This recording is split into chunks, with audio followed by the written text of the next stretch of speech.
Hola a todos, mi nombre es Antonio Roca, soy el que está sentado a la izquierda y les voy a contar rápidamente de qué son los proyectos con los que estoy trabajando en el Grant Utadeo ASU. En un principio empecé a estudiar las dinámicas que se pueden dar alrededor del diseño vernáculo en un lugar como Bogotá, teniendo en cuenta factores críticos como la pobreza extrema, el desplazamiento forzado, la desmovilización o la imposibilidad de acceder al sistema educativo, entre otros. Lo que resultó en mi tesis de grado, Reciclando Creaciones, donde trabajé continuamente con el gremio de los recicladores de la ciudad de Bogotá y con el colectivo artístico Pimp My Carroza, con la intención de construir la posibilidad de visibilizar las disciplinas como el diseño y las indisciplinas como el reciclaje en un mismo lugar. Esto en pro de la recuperación de los tejidos fracturados por la guerra y la normalización del posconflicto. En este punto es clave mencionar que la investigación del Grant se desarrolló con el eje de estudio de las industrias culturales creativas, viendo cómo inciden los objetos en la identidad de una cultura en particular, como en Reciclando Creaciones, la carretilla de reciclaje. Sin embargo, este eje de estudio cambió por la cultura material de la conciencia, esto debido a las contingencias de la pandemia. Este cambio se dio porque bajo este eje de desarrollo encontramos la manera de continuar con la investigación desde la cuarentena. Actualmente, en la participación del Grant, estoy relacionando estas problemáticas con las dinámicas socioeconómicas del primer mundo, de Estados Unidos a Arizona, específicamente, con el objeto de estudio de las fronteras, fronteras visibles, invisibles, económicas, políticas, raciales y demás, con el fin de encontrar vestigios del tercer mundo en tierras primermundistas y vestigios primermundistas en tierras tercermundistas, con el objetivo de estudiar cómo se comporta el diseño ante estas situaciones que, aunque parezcan completamente diferentes, tienen ciertas similitudes, como la austeridad económica que se traduce en imposibilidad de actuar dentro de los organismos hegemónicos de la sociedad, o la utilización de objetos obsoletos en pro de la supervivencia. Hasta el momento, esta investigación se encuentra en una etapa de descubrimiento y definición, para la cual se está construyendo un marco teórico basado en el marco ya definido y teorizado para Reciclando Creaciones, y ahora con textos de Dunan Raby, Arturo Escobar y Roxanne Dunbar, por el momento. Por otro lado, esto se articula con distintas salidas de campo que hemos hecho a nivel grupal e individual, al Museo de Arte de ASU, al Museum of the West, al Tempe History Museum, al Heard Museum y por último a Taliesin West, la escuela y casa del arquitecto Frank Lloyd Wright. Esto con el asesoramiento fuerte y constante de nuestros profesores Adam Nochek y Stacy Moran. Se han desglosado los textos y las salidas en relación a la formulación de estos aún jóvenes proyectos. Por mi parte, he encontrado especialmente interesante las formas de autocompadecencia que pueden llegar a tener los estadounidenses en relación a ese pedazo de la historia que hoy en día aparentan sufrir, el genocidio sistemático de los nativos americanos a lo largo de la historia y construcción cuestionable de este país, similar al falso respeto y admiración que los colombianos podemos llegar a tener por nuestra herencia indígena, que se traducen al olvido y lenta extinción de un pueblo que fetichizamos en los museos y olvidamos en la realidad.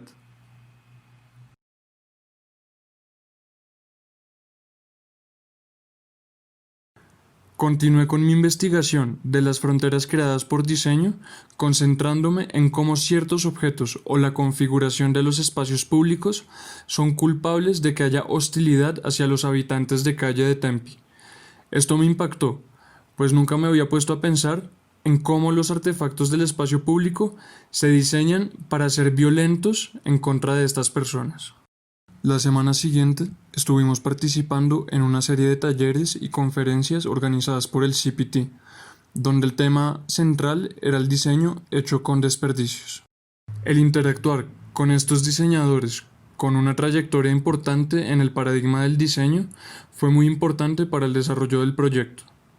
La semana siguiente empecé a hacer un ejercicio cartográfico donde pretendía reflejar las fronteras y los opuestos económicos en el condado de Maricopa. ubicando en este la cantidad de campos de golf y los refugios para las personas sin techo,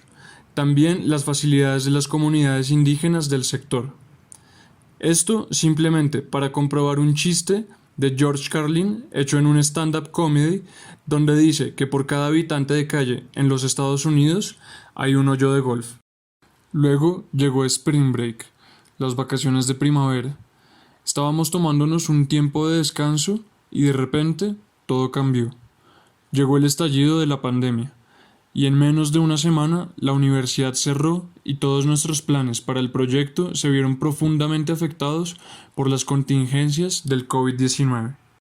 Entramos en un estado de espera que hasta el día de hoy continúa. No sabíamos si la universidad volvería a abrir en cuestión de algunos días o semanas, ni lo grave que llegaría a ser la situación. Tras un tiempo de expectativa y preámbulo, con el consejo de Stacy, Adam y Alfredo, nuestros guías en este proceso, decidimos empezar a reformular los alcances del proyecto y las formas posibles para continuar con el desarrollo de este estando en cuarentena.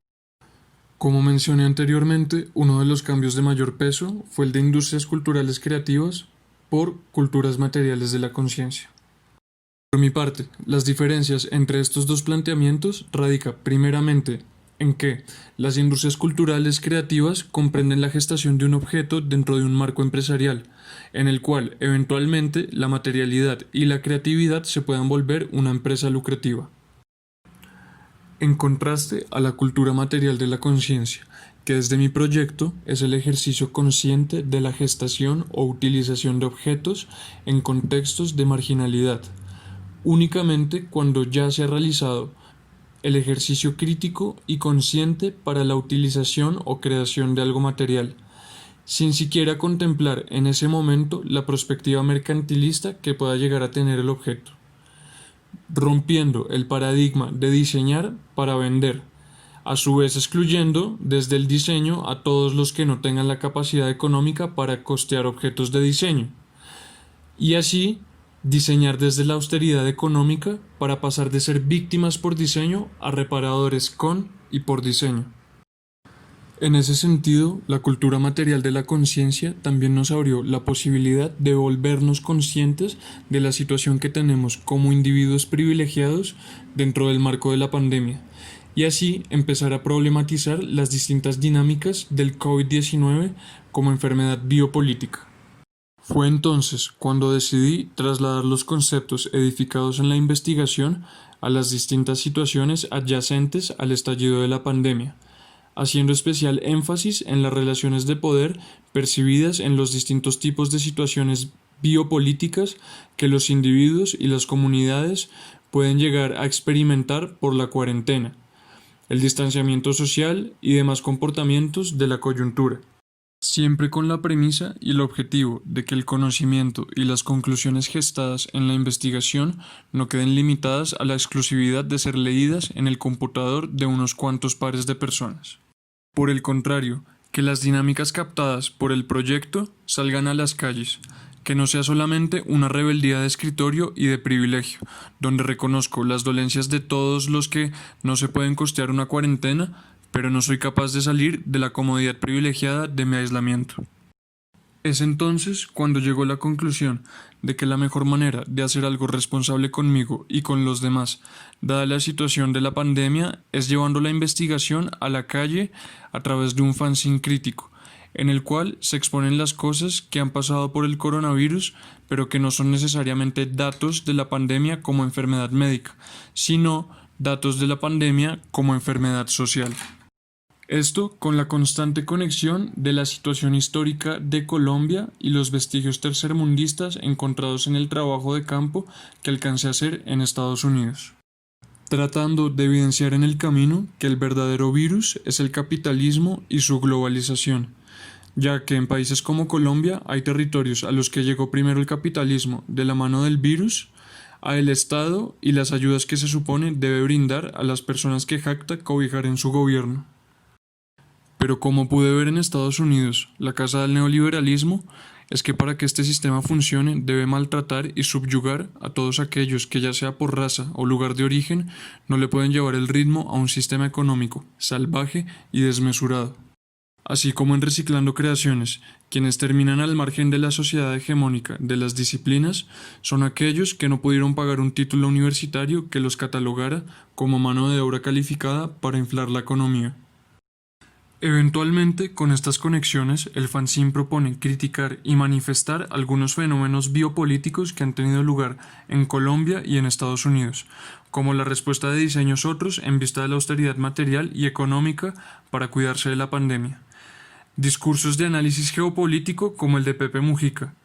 La manifestación histórica de las relaciones de poder a través de los ojos de un artista. El viernes sin IVA y las posturas gubernamentales de proteger la economía antes de la población. Cabe recordar que estamos hablando de un proyecto de diseño autónomo, que pretende mantenerse vivo en la comunidad sin necesidad de la presencia de un diseñador académico como yo, sino que las comunidades de la calle se apropien de la técnica del fanzine como medio para plasmar su conocimiento y eventualmente compartirlo de una manera transdisciplinar. También que sirva de canal para organizar la rebeldía de las calles, como lo ha sido el fanzine históricamente, como medio de convocatoria a las protestas gremiales y a los encuentros alternativos, siempre cargados de un fuerte impulso de emancipación y rebeldía, y que finalmente ayude a construir y fortalecer la red de Diseños Otros, que por culpa de la universidad vista como empresa quedan por fuera de los libros y de los saberes de diseño. Finalmente, los invito a echarle un ojo al fanzine, que aunque ya comunica varias cosas sucedidas por el comportamiento biopolítico de la pandemia, queda pendiente fortalecer la red con puntos de tensión cartográficos en los que distintas personas se toman el fanzine para contar lo que está pasando fuera de la cuarentena. Por último, me parece importante mencionar la participación de este proyecto en el Festival Internacional de la Imagen, donde se conversaron cosas de gran importancia en relación al futuro del diseño. Quisiera extender un agradecimiento formal a todos los que han orientado y hecho posible que estos proyectos existan.